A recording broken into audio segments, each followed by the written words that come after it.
and based on a lot of documents that Osama bin Laden, he used Saudi people in that event for one main purpose, is to destroy this relation, to destroy the American-Saudi relation. That's the purpose of 9/11.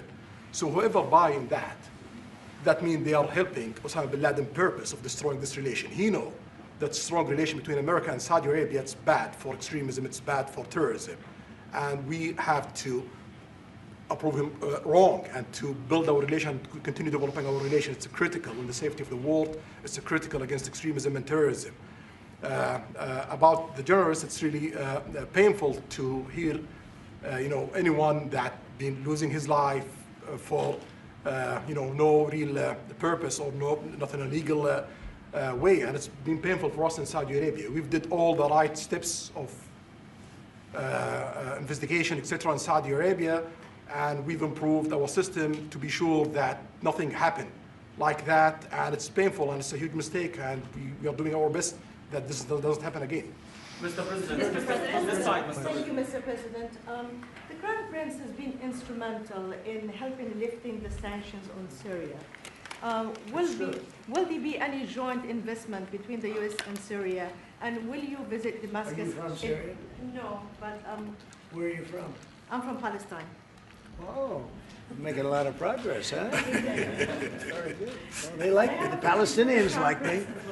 The Palestinians are doing very well, actually. I think we're working very closely with a lot of people to make everybody happy, including Israel, the Palestinians, and everybody. That's very interesting. No, I think that I will tell you, the Crown Prince called me, and he specifically asked me if I would lift the sanctions on Syria, because he wants to see Syria make it. As you know, the leader of Syria was just here, and we had a great meeting, and he's a strong guy, and I guess you need a strong person to run it. And I think Syria's made tremendous progress. We did lift the sanctions at the request of the Crown Prince. Also, the president of Turkey, Erdogan, called me specifically. He said, if you don't lift the sanctions, Syria doesn't have a chance. If you do, they have a very good chance.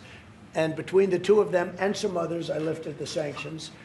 And the results so far have been pretty good. Mr. President, can I ask you a question about the F-35s that are being sold to Saudi Arabia?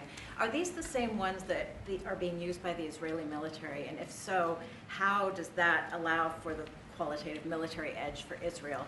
And then I want to ask you, because you brought up the plight of the Palestinians, are you aware of relocation flights to South Africa that are taking place right now? Which flights? There are relocation flights that are taking place. Some Palestinians are being charged up to $2,000 a seat. I'm not going to South Africa for the G20 because I think their policies on the extermination of people are unacceptable.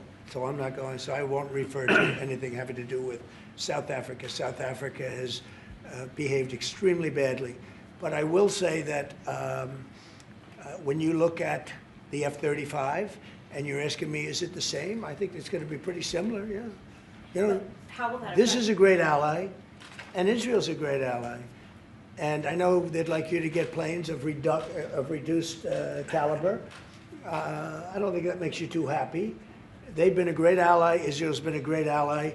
And we're looking at that exactly right now. But as far as I'm concerned, I think they are both at a level where they should get top of the line. Yes, please. Can I just quickly ask for the Crown Prince, if I could just ask about the direct talks between U.S. It's all right. Steve, 1 second. Go ahead. Have you reached an agreement on a U.S.-Saudi defense treaty today?